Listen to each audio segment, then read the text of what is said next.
Hey guys, this is Jetman, and I want to give you guys a heads up on something I did.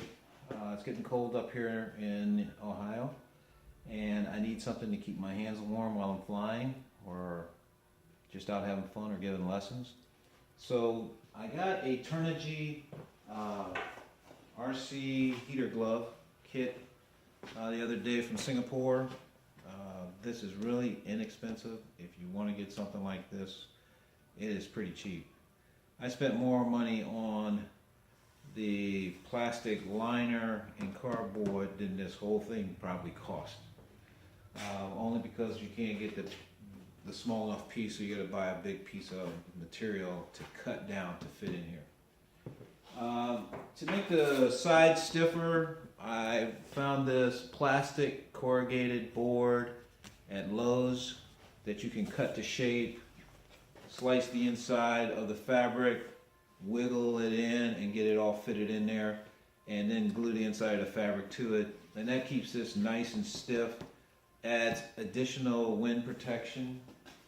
The base that I use under here was like a press board that is also a marker board on one end. It's brown on one end, and it's a marker board that you can use like in a child's room for magic markers and stuff to be right on, or whatever, I don't know.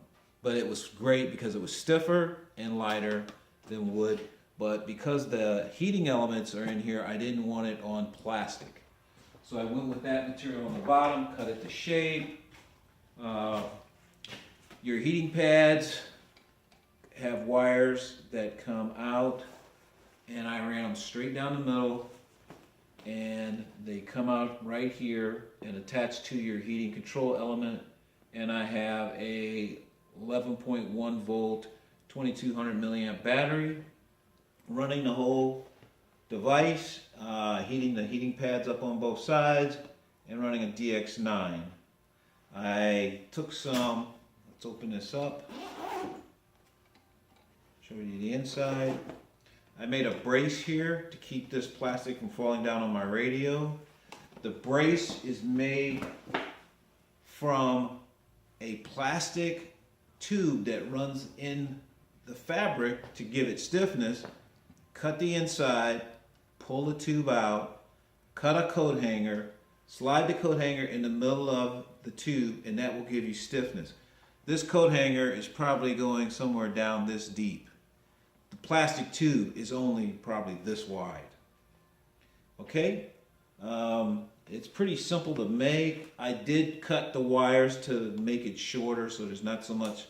I did put an EC3 connector on it instead of the alligator clips, so I can just unplug it when I'm not using it. This is a fun project. It works real well. The biggest problem I have, and like anybody else, in the wintertime your fingers get cold if you fly a long time. And this already is warming up. It goes from 30 degrees to 80 degrees temperature control, so you can crank it up. I do like the stiffness of the side, so I can just shoot my hands in here without having to move the material. And because of DX9 has the handle being down, you can get your hands under the radio because it's not laying flat. So you could basically hold it if you want without this neck strap. The way I have it mounted to this board, I don't really need this neck strap to hold it because the radio is being held on the board. I still have the heating elements going, so I really don't need the neck strap if I just want to fly without it. So that's the latest heads up. This is a pretty cool device. I enjoyed this. It was kind of tough in the beginning until I figured out what I wanted to do about the sides and the base. Everything else is just straight, cut, solder, shrink tube it, and be about your way. The strap is probably, I got this off a laptop. These eye bolts are probably what you use if you put on some kind of swing outside.